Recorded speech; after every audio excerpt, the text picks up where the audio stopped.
নবী ইব্রাহিম আলাইহিস সালাম আল্লাহর সাথে হাসরের ময়দানে একটু চালাকি করবেন, কিন্তু কুলাইতে পারবেন না।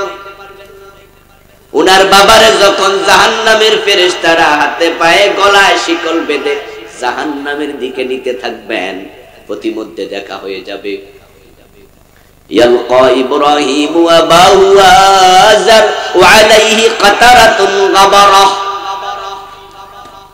রাসূলুল্লাহ সাল্লাল্লাহু আলাইহি ওয়াসাল্লাম বলেন, ইব্রাহিম তার বাবা আযরের সাথে সাক্ষাৎ পাবেন কিয়ামতের দিন। বাবার গায়ের মাঝে ধুলাবালি, ময়লা আবর্জনা ফেরেশতারা টানতে টানতে নিচ্ছে।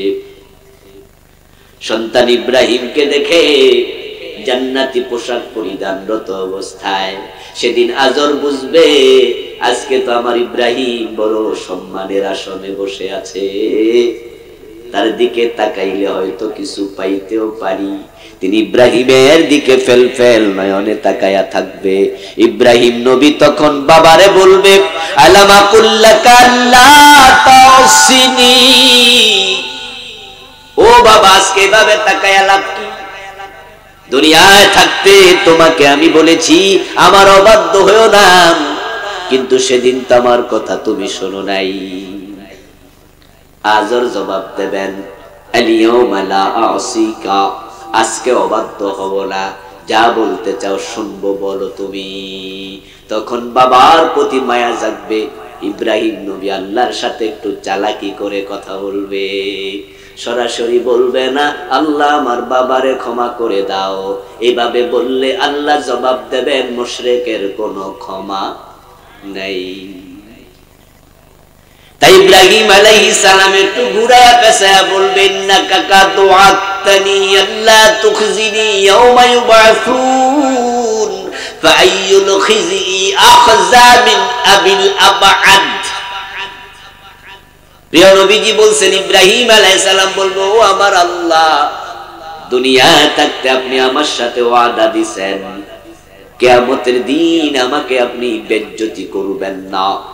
এখন আমার বাবার গলার মাঝে, হাতের মাঝে, পায়ের মাঝে শিকল বাঁধা, ফেরেশতারা টানতেছে, আমার জন্য বুঝি এটা লজ্জা নয়?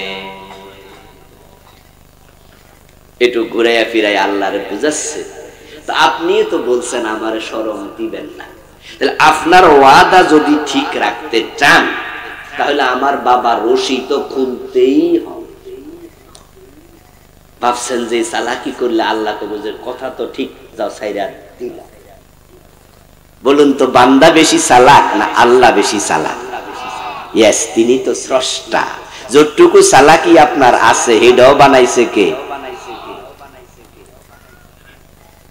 আমার বন্ধু ছেলে যেমন মায়ের কাছে নানার বাড়ির গল্প শুনাইলে মা হাসে, হাসবো না?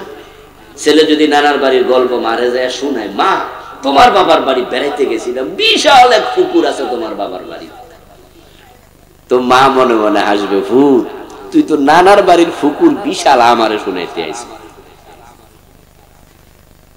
ইব্রাহিম আলাইহিস সালামের এই চালাকি আল্লাহ বুঝবেন, বাবার প্রতি দয়া, তাই তিনি কথা ঘুরাচ্ছেন।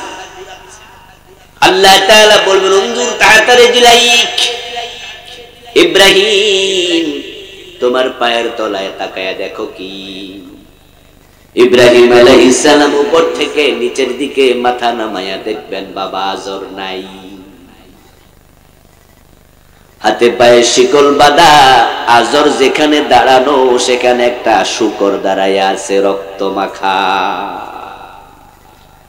এক মুহূর্তের ভিতরে আযরকে শূকরে পরিণত করলেন কে? এবার আল্লাহ তাআলা বলবেন, ও ফেরেশতারা এই শূকরটাকে জাহান্নামে ফেলে দে। ইব্রাহিম আলাইহিস সালাম তাকায়া থাকবেন, কিছু করার নাই। আল্লাহ তাআলা বুঝায়া দিলেন, ইব্রাহিম আযরকে শূকরে পরিণত করে, পরিবর্তন করে আমি তোমারে লজ্জা থেকে বাঁচাইয়া দিলাম। তোমার বাবা জাহান্নামে পড়তেছে, এই দৃশ্য তোমার আর দেখা লাগবে না, ওরে শূকর বানাইয়া দিছি, তোমাকে লজ্জা থেকে বাঁচাইছি, কিন্তু আযরকে জাহান্নাম থেকে বাঁচাই নাই। কারণ যারা মুশরিক তাদের জন্য জান্নাত হারাম। আপনি ইসলাম কিছু মানবেন কিছু মানবেন না, চালাকি করে জান্নাতে ঢুকে যাবেন ভাববেন না। আল্লাহ বলছে উলাইকা হুমুল কাফিরুনা হাক্কা, যারা কিছু মানে কিছু মানে না তারা অরিজিনাল কাফের। আপনারা একটু আওয়াজ দিয়ে বলুন তো যারা জানেন কাদিয়ানীরা মুমিন না কাফের? সবাই বলেন মুমিন না কাফের? তারা কি পুরা কোরআন অস্বীকার করে? কয়টা মেসেজ অস্বীকার করে? মাত্র একটা, নবী মুহাম্মদ শেষ নবী, এটা তারা মানে না, ঈমান শেষ। কোরআন এমন এক কিতাব যেটার একটা অক্ষর স্বীকার করার কোন সুযোগ,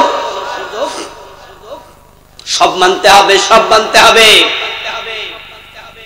53 বছরের বাংলাদেশে চোর ধরে হাত কাটা মানলেন না, ডাকাত ধরে শুলে দেয়া মানলেন না, জেনা করলে 100 বেত দেয়া মানলেন না, বিবাহিত জেনাকার পাথর মারতে হবে মানলেন না, জমিন যার আইন চলবে তার মানলেন না, রাসূল বলছে মদ পান করলে 80 বেত লাগাও মানলেন না।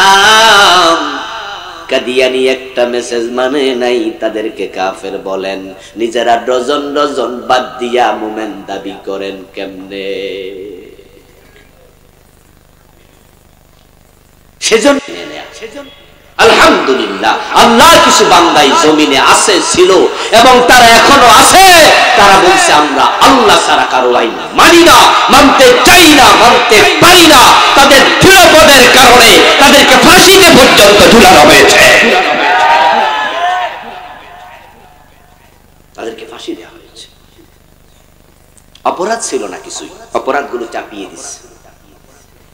আল্লামা সাইদি রহমতুল্লাহ আলাই, উনি কি আসলে দর্শনকারী? কি মনে হয়? উনি যুদ্ধাপরাধী ছিল, মানুষের বাড়িতে আগুন লাগাইছে। ও দোস্ত, যে 2 জন মন্ত্রী আলেম উলামাদের ভিতর থেকে দেয়া হলো, 5 বছর মন্ত্রণালয় চালাইলো, তাদের 1 টাকার দুর্নীতি পাওয়া যায় নাই। যারা মন্ত্রীর পজিশনে থাকে 2-10 কোটি 50 কোটি টাকা দুর্নীতির সুযোগ আছে না নাই? কিন্তু ফখরুদ্দিন মঈনুদ্দিন গভর্নমেন্ট 1 পয়সার দুর্নীতি খুঁজে পায় নাই। এতে প্রমাণ করে এই লোকগুলোর কলবের মাঝে তাকওয়া আছে। আপনি বললেন আপনার বাড়ির পিয়ন 400 কোটি টাকার মালিক, কি বলে নাই? নেত্রী বলে নাই উনার পিয়ন নাকি 400 কোটি টাকার মালিক। আবার প্রশ্ন হলো, যদি পিয়ন 400 কোটি টাকার মালিক হয় তাহলে বাড়িওয়ালা কয়শো কোটি টাকার মালিক? 100 কোটি না 1000 কোটি হিসাবে তো নাই। কারণ শুধু এস আলম গ্রুপ ইসলামী ব্যাংকের 18টি শাখা থেকে, না জানি 17টা শাখা থেকে 80,000 কোটি টাকা পাচার করেছে। গত কয়দিন আগে পত্রিকা দেখলাম 80,000 কোটি। ইসলামী ব্যাংকের বাহিরে আরাফা ব্যাংক ওদের অধীনে আছে না, এক্সিম ব্যাংক আছে না, এসআইবিএল আছে না, অনেকগুলো ব্যাংক তারা নিজেরা লুটপাট করে ফেলছে। আপনারা বলুন তো, এই এস আলম গ্রুপ যে এত টাকা সরাইয়া নিল, একা একা নিছে না উপরেও কিছু দিছে? উপরওয়ালারা কি লামসামে খুশি? অর্ধেক নিছে, আল্লাহ না জানা, আমরা তো জানি না। ও দোস্ত, এই জাতীয় মন্ত্রী গুলাকে ধরে ফাঁসি দিয়ে দিল। আল্লামা সাইদিকে 13টা বছর জেলে রাখলো। আসলে তারা যে সৎ, তারা যে দুর্নীতি করে না, এটাই দেশের সব মানুষ বোঝে, সবাই জানে, যাদের বিবেক আছে। অপরাধ শুধু একটা, তারা আল্লাহর জমিন আল্লাহর কোরআনের আইন কায়েম করতে চায়। ওয়ামা নাকামু মিনহুম ইল্লা আন ইউমিনু বিল্লাহিল আজিজিল হামিদ। আল্লাহ তাআলা বলেন তাদের কোনো অপরাধ নাই। অপরাধ হলো তারা মহান আল্লাহর উপর বিশ্বাস স্থাপন করেছে, যিনি আজিজ, যিনি হামিদ। তারা বলেছে যে না, আংশিক চলবে না, আমরা পূর্ণাঙ্গ কোরআনের আইন সমাজে দেখতে চাই। এই কাজটা করতে গেলে বিপদ আছে, মুসিবত আছে। এই বিপদ মুসিবত আপনার আমার জীবনে আসতে অসুবিধা নেই, এগুলো মুখোমুখি হওয়া লাগবে, মোকাবেলা করা লাগবে। আমার বন্ধু, এই আয়াতে কারিমার দ্বিতীয় মেসেজ, ওয়াকিমিস সালাত, নামাজ কায়েম করো, নামাজ কায়েম করো। কেন? আল্লাহ বলছেন ইন্নাস সালাতা তানহা আনিল ফাহশাই ওয়াল মুনকার, যারা নামাজ পড়বে নিশ্চয় নামাজ তাদেরকে অন্যায় থেকে ফিরিয়ে রাখবে। নামাজ পড়লে নাকি নামাজ অন্যায় থেকে ফিরা, এটা আল্লাহ বলেছেন। ইন্না নিশ্চয়, কিন্তু আমরা বাংলাদেশে এটা দেখতে পাই কম। আমরা বরং দেখি নামাজও পড়ো সুদও খায়, নামাজ পড়ে 5 ওয়াক্ত সুদে টাকা লাগাইছে, এমন নামাজি কি আপনাদের ফাকুন দিয়া আছে? দুই একজন আজকের মাহফিলে ওর নামাজ তাকে সুদ থেকে ফেরায় না। 5 ওয়াক্ত নামাজ পড়ে ঘোষ না দিলে পাইলে সিগনেচার করে না, এমন নামাজি অফিসার কি নাই? তার নামাজ তাকে ঘোষ থেকে ফেরায় না। আমি এমন অফিসার দেখেছি, শুনেছি। 5 ওয়াক্ত নামাজ শুধু পড়ে তা না, ইশরাক তাহাজ্জুদও পড়ে। আমি কুমিল্লা দামতি আলিয়া মাদ্রাসা থেকে কামিল পাস করেছি। মাদ্রাসাটা পীর সাহেবের মাদ্রাসা, দামতির পীর। পীর সাহেব হুজুর একদিন বললেন আলোচনা করতে গিয়ে, মসজিদের মাঝে আমাদের খানকা, ওখানে পীর সাহেবের তালিমের জায়গা, সেখানে নামাজ হতো। উনি বলতেছে যে উনাদের মাদ্রাসা দামতি মাদ্রাসা, একবার তিনি কেরানিকে পাঠালেন টিউনুর কাছে। হুজুর মারা গেছে, এখন জীবিত নাই। টিউনুর কাছে পাঠালেন যে মাদ্রাসার মঞ্জুরির মেয়াদ শেষ, এবং সেই মেয়াদ যে শেষ এটা 3 বছরের জন্য একবার মঞ্জুরি দেয়, প্রতি 3 বছর পর পর আপডেট করতে হয়, এমপিওভুক্ত মাদ্রাসা স্কুলের নিয়ম। উনারা কাগজ দেখে দেখে যে মেয়াদের শেষ আগামী দিন, এর ভিতরেই কাগজ সাইন করে আনতে হবে, না হয় জটিলতা তৈরি হবে। আর তখন দাউদকান্দি ব্রিজ, মেঘনা ব্রিজ হয় নাই। ওখান থেকে এসে মাদ্রাসা বোর্ডে কাজ করে যেতে হবে। টিউনো হলো সভাপতি, টিউনোর কাছে গেছে, কালকে কাল ডেট শেষ, কালকেই ঢাকায় যেতে হবে। স্যার আপনি একটু আমাদের মঞ্জুরির জন্য দরখাস্ত করছি আমরা, যেহেতু আপনি সভাপতি আপনি সিগনেচার করে দেন। যাই দেখে নতুন টিউনো, টিউনো চেঞ্জ হতে পারে যে কোনো দিনই, সরকারের ব্যাপার। টিউনো সাহেব তো আমাদের কেরানির চিনে না, আর পীর সাহেব হুজুর অফিসিয়াল কোনো কাজ করে না, উনি প্রিন্সিপাল, উনি যায় না, উনি পীর সাহেব। কেরানি আব্দুর রহিম নামে একজন ভদ্রলোক ছিল, আমি চিনি উনাকে, উনিও মারা গেছে, আল্লাহ জান্নাত নসিব করুন। উনি যায় বললো যে স্যার আমি তো দামতি মাদ্রাসা হেড ক্লার্ক, হুজুর পাঠাইছে, আপনি একটু সাইন করেন। ওই টিউনো আবার পীর সাহেবরে চিনে না, নতুন আসছে। উনি বললো যে কিছু আনছেন? কয় যে না। কয় না আনলে আমি সিগনেচার করি না, যান পরে আসে। কয় স্যার আমাদের তো বিশাল মাদ্রাসা। বলে হ্যাঁ ঠিক আছে, পীর সাহেব হুজুর প্রিন্সিপাল, এই তো দেই না আমরা, না দিলে পরে আসে না। উনি চলে গেলেন। পীর সাহেব হুজুরকে গিয়ে বললেন যে হুজুর প্যাচ তো ভালো করে লাগছে, এখন আপনি ডিসি রে ফোন দেন। ডিসি রে ফোন দিলে, ডিসি রে খবর দিলে, তখন তো আর আজকের মতো মোবাইল ছিল না, আরো অনেক আগের কথা বলছি, 2000 সনের আগে। আমি কামেলে পাস করছি 2001, এই কাহিনী আরো আগে। মোবাইল তো অ্যাভেলেবেল না, তখন ফোনে ফোন দেবেন, ডিসি ধরবো, ধরে টিউনুরে ধমকাইবো, ওই বেটা আইন দেখাবে, কাগজ দেখাবে, 5-7 দিন তো গড়াবে। আমাদের তো কালকে ডেট শেষ, এখন কি করি? প্রিন্সিপাল হুজুর কইলো যে রহিম সাহেব আপনি যা করেন করেন, আমার শুনেন নাই, বসে আমি হ্যাঁ বলি কেমন? এর মানে পারলে কিছু দিয়ে কাম সাইরা, সকালবেলা কিছু টাকা পকেটে নিয়ে ফজরের নামাজ পড়ি উনি একবারে কাগজপত্র লিয়ে রওনা দিলেন, দেবীর দ্বারে সাইন করবেন, তারপরে গাড়িতে করে ঢাকায় চলে আসবেন।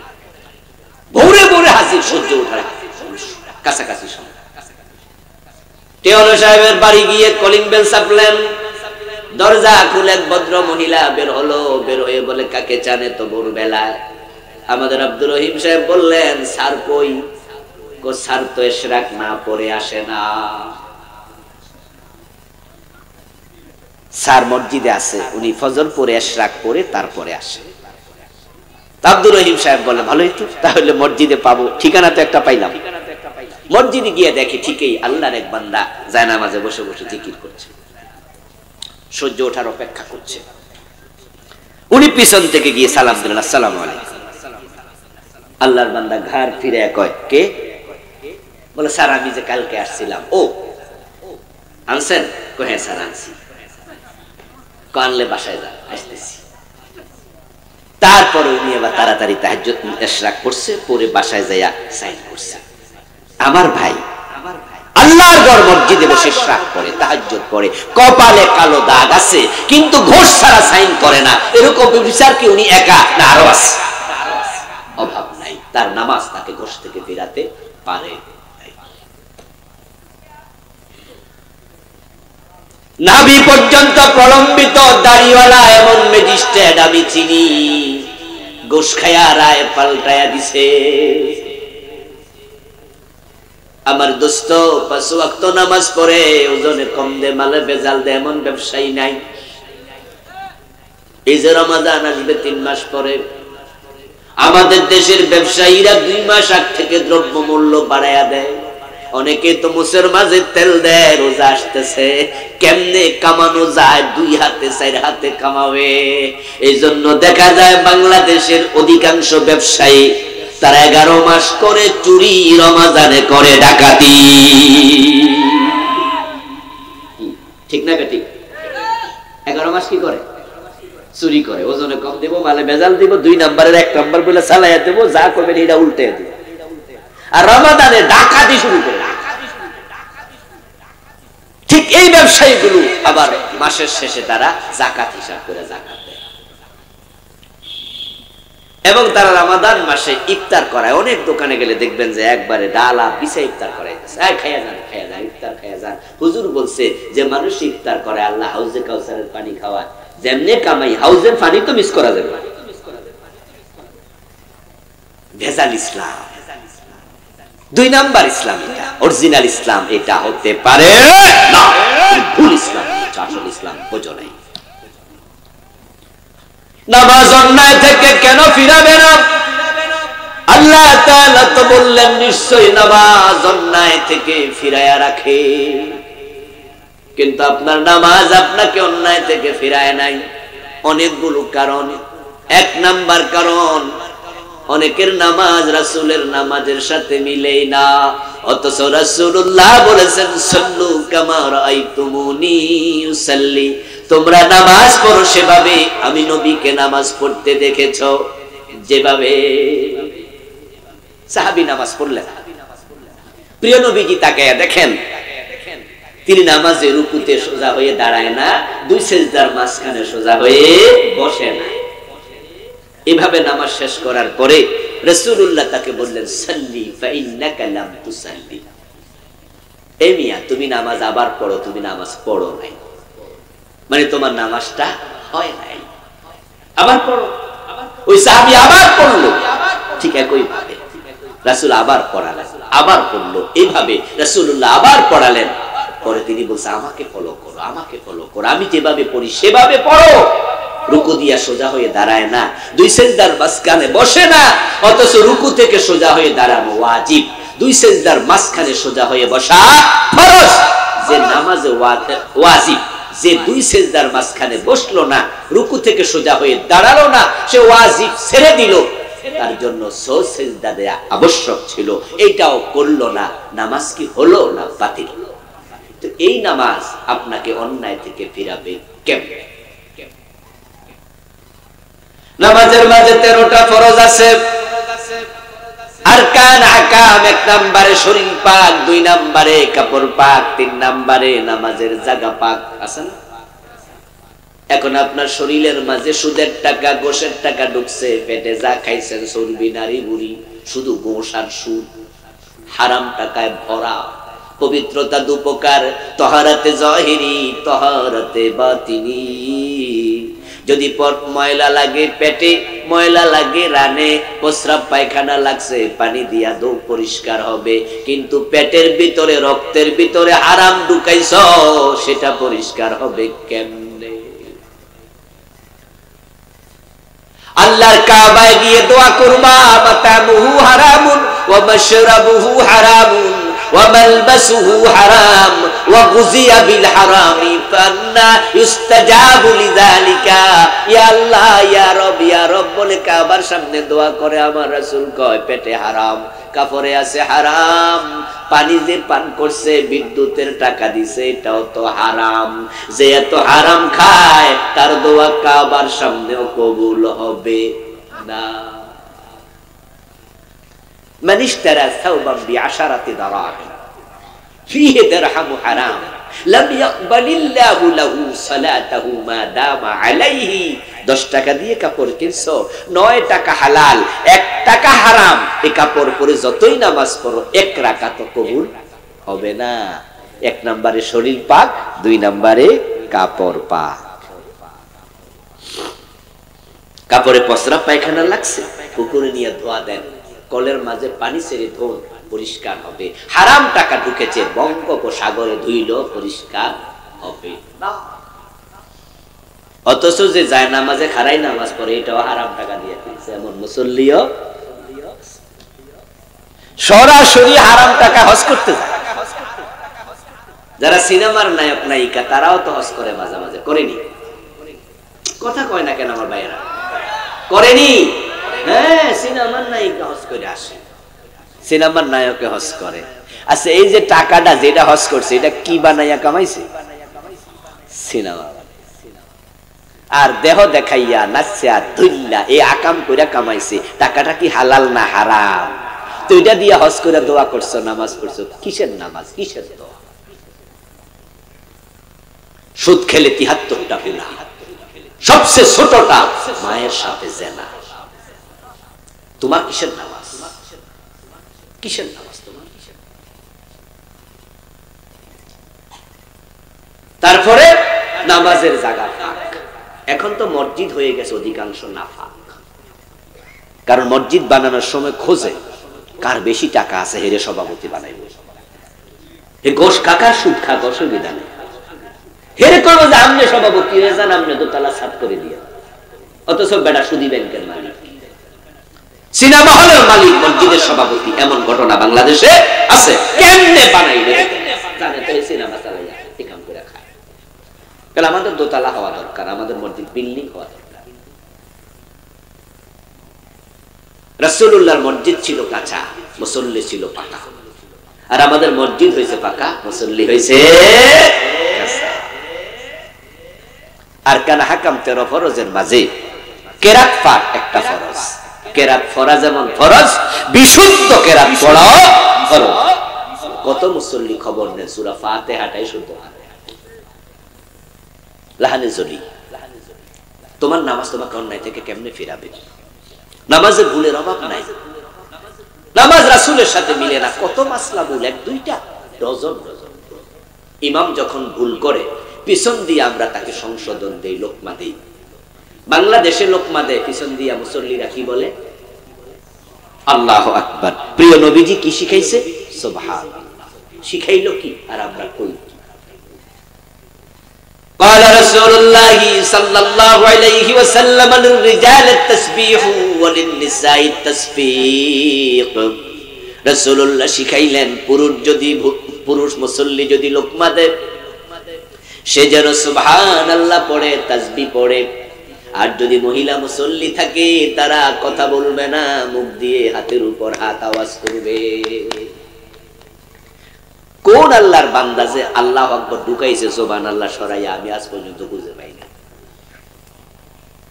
রাসূলুল্লাহ শিখিয়েছে, যখন মানুষ নামাজ শেষ করবে, সালাম ফিরাবে, তখন সালাম ফিরানোর সাথে সাথে নবী মুহাম্মদ আস্তাগফিরুল্লাহ করতেন কয়বার? 3 বার। আল্লাহু আকবার বলতেন কয়বার? 1 বার। আল্লাহুম্মা আনতাস সালাম ওয়া মিনকাস সালাম বলতেন 1 বার। আয়াতুল কুরসি পড়তেন 1 বার। আল্লাহুম্মা লা মানিআ লিমা আতাইতা ওয়া লা মু'তিয়া লিমা মানা'তা ওয়া লা ইয়ানফাউ জাল জাদ মিনকাল জাদ পড়তেন 1 বার। আল্লাহুম্মা আনতা রাব্বি লা ইলাহা ইল্লা আনতা খালাকতানি আনা আবদুক দুরুদ সাইয়্যিদুল ইস্তিগফার পড়তেন 1 বার।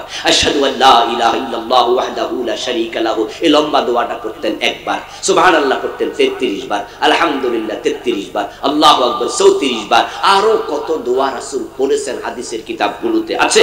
আমি এই বিষয়ে বই লিখেছি, এটা হাদিসের বৈচিত্র্যে পূর্ণাঙ্গ নামাজ সব তুলে ধরেছি। আমার প্রিয় ভাই, আমার দেশের হুজুর রাসূলের সিস্টেমকে চেঞ্জ। সালাম ফিরাইলো, আল্লাহু আকবার। কোথায় পেলেন আপনি এটা? কোথায় পেলেন?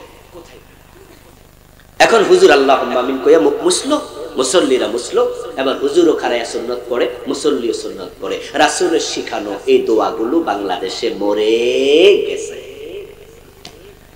ডিজাইন শেষ করে ফেললেন। মজা লাগে আমার যখন দেখি পাবলিক যে হুজুর কয় আমিন দোয়া আল্লাহুম্মা আমিন, উনি আল্লাহুম্মা আমিন, হুজুর পরে আবার কয় আমিন, সবাই কয় আমিন। মাঝখানে যে হুজুর কি দোয়া করছে না হইন নাই কয় আমিন। আচ্ছা আমিন শব্দের অর্থ কি? আল্লাহ তুমি কবুল করো।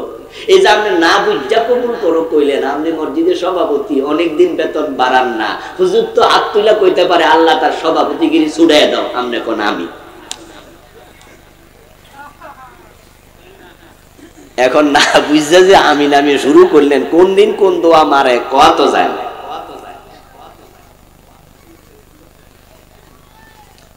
আমার বন্ধু প্রিয় নবীজি দুজন সাহাবীকে আযান শিখালেন।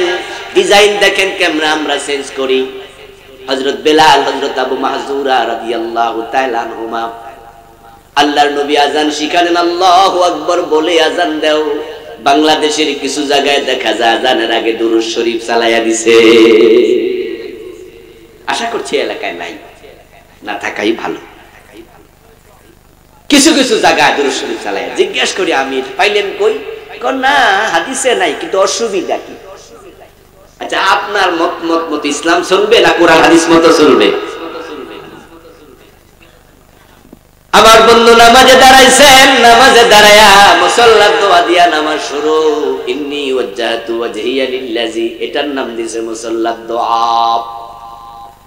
রাসূলুল্লাহ সাল্লাল্লাহু আলাইহি ওয়াসাল্লাম তাকবীর বলে নামাজ শুরু করতেন। ইফতিতাহু ওয়াত তাকবীরু ওয়া ইখতিতামু ওয়াত তাসলিম। হাদিস হলো নামাজের শুরু হবে আল্লাহু আকবার দিয়ে, নামাজ শেষ হবে সালাম ফিরায়া। এখন আপনি নামাজ শুরু করছেন মুসাল্লার দোয়া দিয়া, ইন্নী ওয়াজ্জাহতু। অথচ প্রিয় নবী এই দোয়া পড়েছেন, আবু দাউদে হাদিস আছে, এই বইটা আমি এনেছি। ওই হাদিসটা হলো হযরত আলী থেকে বর্ণিত হাদিস। তিনি বলছেন আমার রাসূল তাকবীর দিয়া তারপরে পড়তেন ইন্নী ওয়াজ্জাহতু ওয়াজহিয়া লিল্লাযী, তাকবীরের পরে সানা হিসাবে। কারণ সানা আপনি যে একটা শিখছেন সুবহানাকাল্লাহুম্মা বিহামদিকা, হাদিসে সানা একটা না, সানা আছে অনেকগুলো। ইন্নী ওয়াজ্জাহতু তার মাঝে একটা। রাসূল পড়তেন তাকবীর দেওয়ার পর কেডা জানি ধাক্কায়া নিয়ে গেছে তাকবীরের।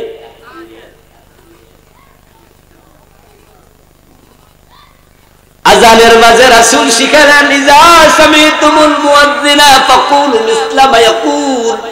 মুয়াজ্জিন যা বলে তোমরা তা বলো। তো মুয়াজ্জিন বলে আল্লাহু আকবার, আমরাও বলি। মুয়াজ্জিন বলে আশহাদু আল্লা ইলাহা ইল্লাল্লাহ, আমরাও বলি।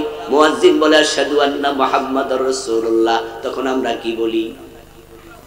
সাল্লাল্লাহু আলাইহি সাল্লাম। অথচ রাসূল কয় না, মুয়াজ্জিন যা বলে তোমরা তাই বলো। এখানে হচ্ছে কালেমায়ে শাহাদাত, কালেমায়ে রিসালাতের স্বীকৃতি। মুয়াজ্জিন বলছে আল্লাহ ছাড়া কোনো ইলাহ নাই, আপনিও বলবেন ঠিক আল্লাহ ছাড়া ইলাহ নাই। মুয়াজ্জিন বলছে মুহাম্মদ আল্লাহর রাসূল, আপনিও বলছেন ঠিক মুহাম্মদ আল্লাহর রাসূল। আপনি এখানে দুরূদ শরীফ পড়লেন, রাসূল তো বলেনি, দুরূদ পড়তে তিনি বলেছেন আযান শেষে সুম্মা সাল্লু আলাইয়া। সহিহ মুসলিমের হাদিস, তোমরা আমার নাম শুনলে দুরূদ পড়বে, তবে দুরূদটা পড়বে আযান শেষ হলে জবাবের পরে। জবাবের পরে যে দুরূদ পড়া লাগে এটা তো জানেই না। ডিজাইন চেঞ্জ, নামাজের আযানে চেঞ্জ, ইবাদতে চেঞ্জ, হালাল হারামের তোয়াক্কা নাই, আরকান হাকাম 13 ফরজ জানেই না, 14টা ওয়াজিব জানে না। কত মুসল্লি। আচ্ছা আপনারাই বলুন তো, এত পেস লাগাইলে এই নামাজ কবুল হবে? আর কবুল না হলে অন্যায় থেকে ফিরাবে কেমনে? এজন্য আসল ভুলগুলো কোথায় আমরা শুধরাই। প্রশ্ন হতে পারে হুজুর এই নতুন নতুন কথা আপনি পাইলেন বুঝি, আর তো বললাম না।